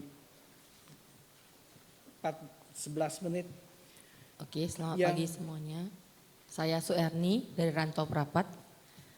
Saya akan melanjutkan kajian atas proses penyebaran agama Buddha melalui dan dari arsipel mengungkap banyak informasi tersembunyi. Informasi ini memberi gambaran sangat berbeda tentang sejarah dan perkembangan agama Buddha di arsipel. Alih-alih pemberitaan bersumber catatan biksu Faxian yang memberi kesan agama Buddha di Jawa tidak berarti. Banyak data lain menunjukkan keadaan sebaliknya. Terima kasih, Bu. Kasih. Yang berikutnya. Nama saya Rita dari Provinsi Aceh. Di Sikendeng, Sulawesi Selatan ditemukan arca perunggu Buddha 75 cm yang ditanggali antara abad kedua hingga abad ke-9 Masehi. Juga arca perunggu 58 cm dari kota Bangun di kawasan Kutai di Kalimantan. Arca batu Buddha tinggi lebih dari 3 meter dari Bukit Siguntang di Palembang di Sumatera. Dan akhirnya arca perunggu Buddha 42 cm dari Jember, Jawa Timur. Artefak-artefak Buddha ini menunjukkan bahwa agama Buddha sudah lama masuk ke arsipel. Berhampiran dengan ketibaan Faxian, berita Cina memberitahu bahwa di awal abad ke-5 Masehi, Biksu Gunawarman membawa keyakinan tentang ajaran Buddha kepada keluarga raja di Jawa ketika singgah di sana. Ini membuat penduduk di kerajaan itu ikut beragama Buddha. Tidak ada kepastian tentang letak kerajaan ini, tetapi temuan biara-biara berbahan bata dalam kompleks berskala 5 km persegi di kawasan Batu Jaya di Karawang, Jawa Barat, yang artefak tertuanya bertarik abad ke-5 Masehi, boleh jadi berhubungan dengan kehadiran Gunawarman tersebut. Terima kasih. Ada gambaran sekarang lebih jelas situasi di kepulauan. Lanjut. Baik, selamat pagi. Nama saya Dewanta, penyuluh Buddha Kementerian Agama Kabupaten Deli Serdang. Biara berbahan bata serupa itu juga ditemukan baru-baru ini di Kabupaten Batang di Jawa Tengah.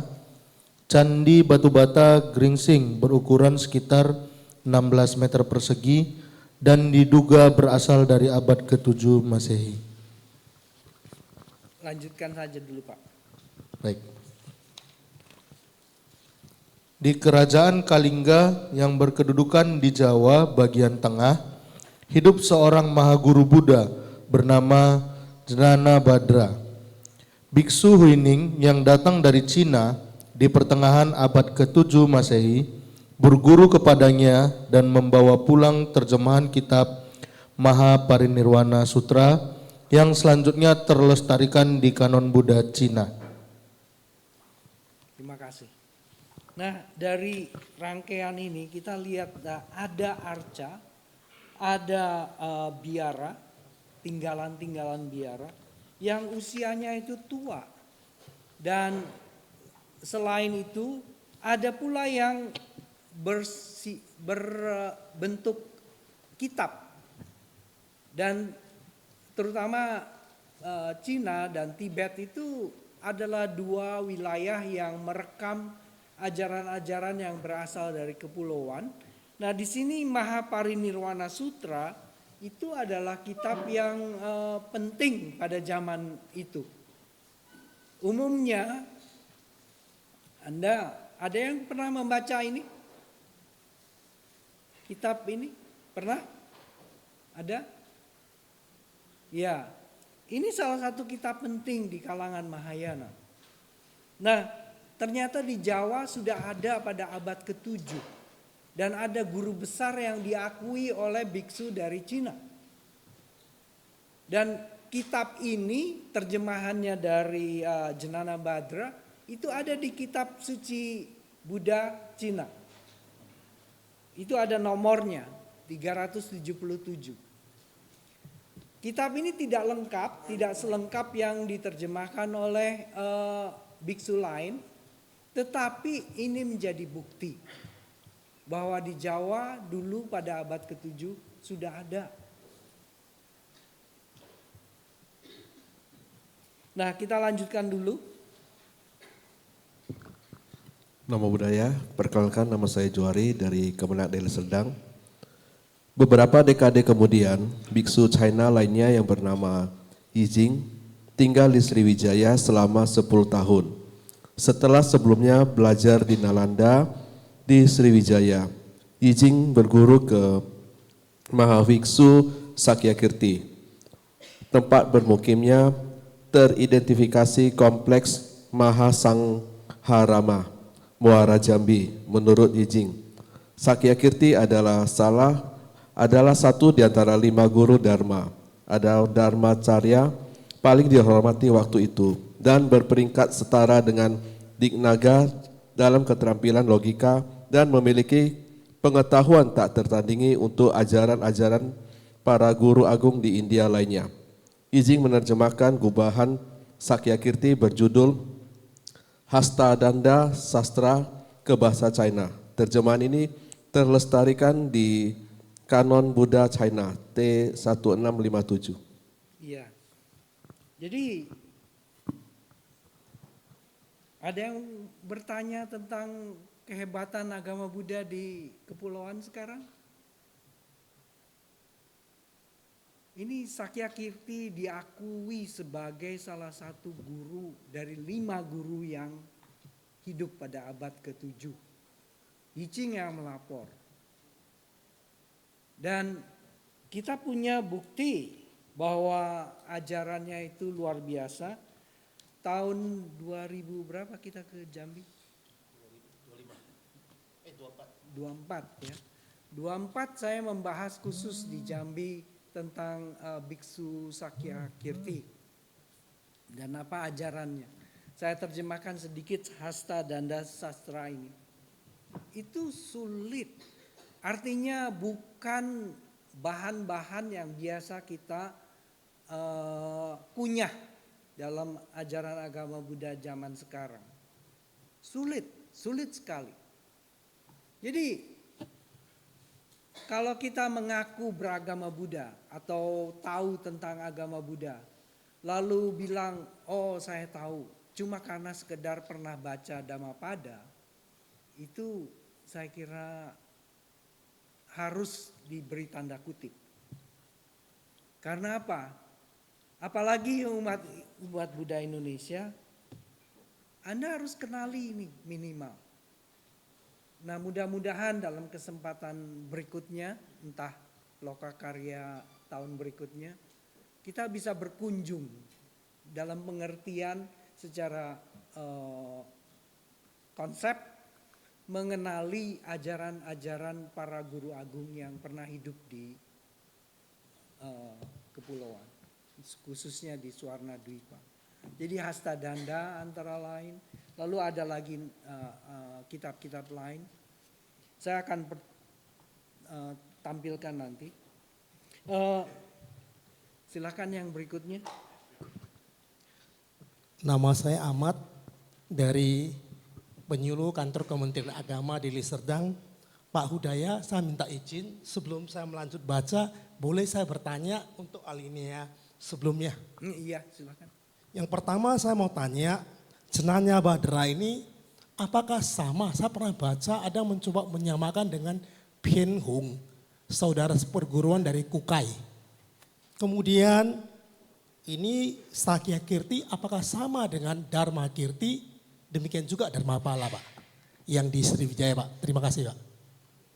Bien Hung itu dari Jawa. Saya nggak tahu yang Anda sebut Sangga Badra yang mana.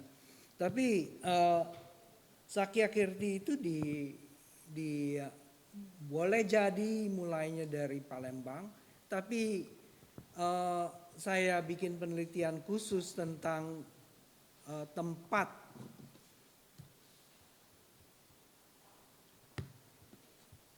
semaput.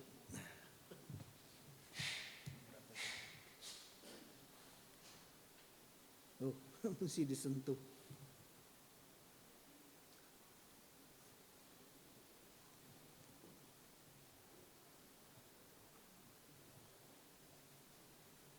Dua 24 ya.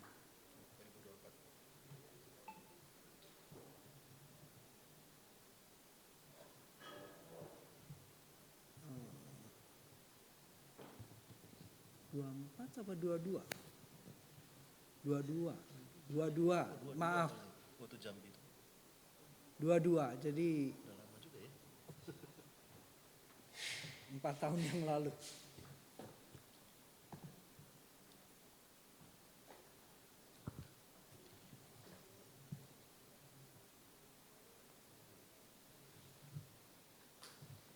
Ini 2011.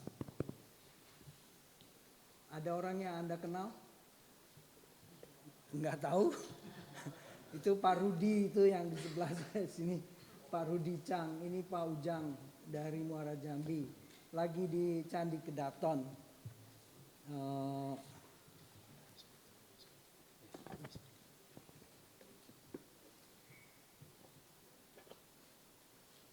Jadi setelah pulang saya mohon bantuan Pak Rudi Chang itu di Jambi untuk bikin penelitian.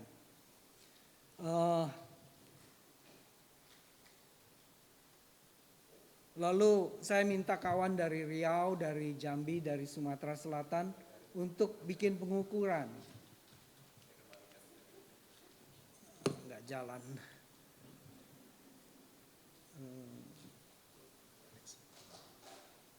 Ya, lalu persis pada penanggalan bulan 8, tanggal 15, lalu tanggal solarnya itu berbeda-beda, lalu lokasinya di Riau, lalu ada tanggal khusus untuk equinox, jadi ketika matahari menyentuh ekuator, lalu tanggal lain untuk Jambi dan Palembang. Nah ini hasilnya, Pak Rudi melaporkan bahwa di Jambi itu persis tengah hari pada tanggal 27 September 2011 itu tidak ada bayangan. Jadi ini mengikuti catatan Yiching. Kita bilang bahwa di situ tempat Yiching. Dan kemungkinan besar itu adalah tempat Sakyakirti. Nah kembali ke pertanyaan Anda. Yang kedua apa Pak tadi? Dharma Kirti. Nah itu Sakyakirti. Ini abadnya ke-7. Nah Dharma Kirti itu abadnya ke-11 atau 10-11. Dan dia sebut juga di kerajaan Sriwijaya. Tempatnya itu jadi pertanyaan besar. Tapi mengikuti keterangan Yiching, dan kalau kita lihat semua pernah kan ke Muara Jambi, lihat tempatnya, itu kan sekarang ada waktu dulu pertama 2011 cuma 82 manapo, tapi belakangan diupdate jadi ada banyak tambahan manapo ya yang ditemukan. Dan sekelilingnya itu dikelilingi oleh kanal. Jadi mereka pada zaman dulu itu bertransportasi berkeliling menggunakan perahu. Itu lebih memungkinkan dibanding Palembang yang tidak punya kompleks biara begitu besar, atau di Muara Takus ada sisa-sisanya tapi jumlahnya tidak banyak. Dan Serlingpa menurut orang Tibet itu kemungkinan ada di sana. Mereka percaya itu ada yang namanya Bukit Perak. Saya dibawa ke Bukit Perak oleh saudara Rudi. Mungkin tempatnya di sini kira-kira. Nah tapi itu butuh penelitian lebih banyak.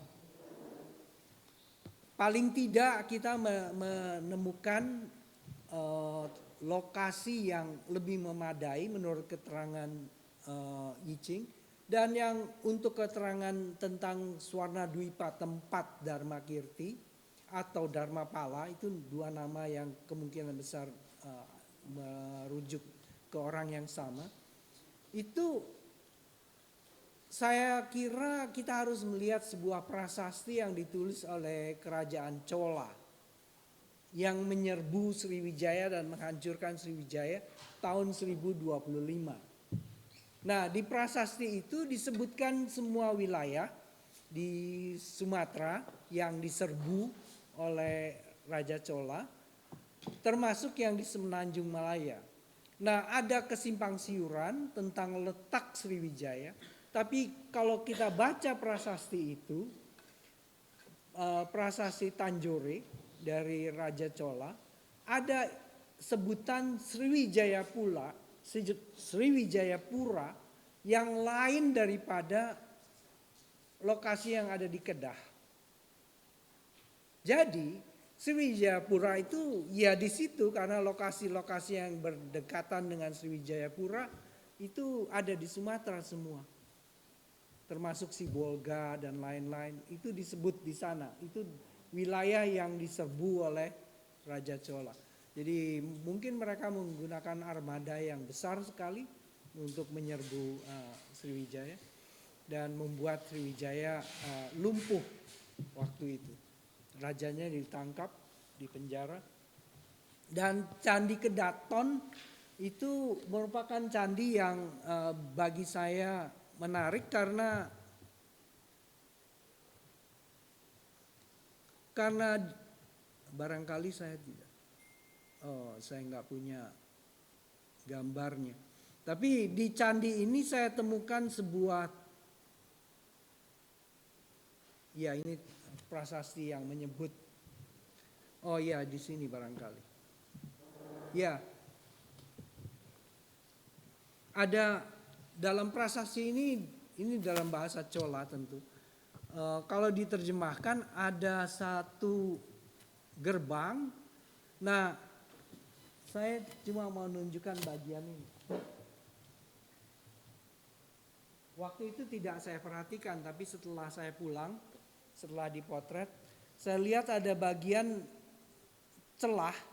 Kalau di sini kita sebut sebagai pintu anjing. Ya, ada pintu yang lebih kecil. Nah, ini yang saya maksud, gerbang kecil itu. Jadi kemungkinan itu yang dimaksud. Dan Candi Kedaton itu mungkin salah satu tempat yang diserbu oleh kerajaan Chola dan diberi spesifikasi khusus.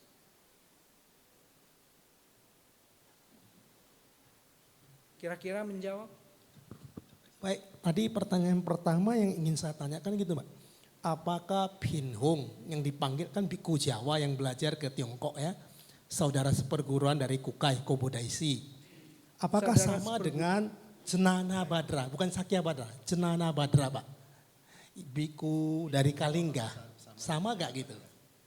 Karena saya pernah baca tulisan kesan, saya gak tahu asal naksir atau bagaimana kesannya Bin Hong itu barangkali di teks Tiongkok atau Jepang tidak diketahui nama Jawanya. Ada yang mencoba menyamakan dengan Cenana Badra dari Kalingga. Bukan. Baru saya tangkap pertanyaannya. Cenana Badra itu abad ke-7. Bin Hong kita tidak jelas nama Sanskertanya atau nama Jawanya. Itu abad ke-8. Tahun persisnya hidupnya, masa hidupnya tidak jelas, tapi paling tidak saudara seperguruannya Kukai di Jepang itu merekam bertemu dengan Bin Hong. Dan Bin Hong tiba di Chang'an, di ibu kota kerajaan Tang waktu itu di Chang'an, itu tahun 780. Jadi sejak 780 sampai minimal 846 itu dia masih di sana belajar pada guru yang bernama Huiko. Huiko itu murid dari Amogawajra. Amogawajra itu adalah biku yang mendirikan perguruan Mantrayana di Cina bersama dengan Wajrabodhi. Dan dua ini Wajrabodhi dan Amogawajra sempat singgah katanya entah di Sumatera atau di Jawa. Jadi Bin Hong lain daripada Cenana Badra. Ini kita mesti. Kita break dulu ya Pak. Ya. Nah. Baik, maaf Pak, izin kita break dulu ya. Kita break sebentar. Berapa lama Bro Panir? Tetap sesuai rencana atau ada perubahan? Monggo. Sesuai rencana ya, berarti sampai 10.30 ya. Kita break dulu sebentar, 10.30 kembali lagi di posisinya ya.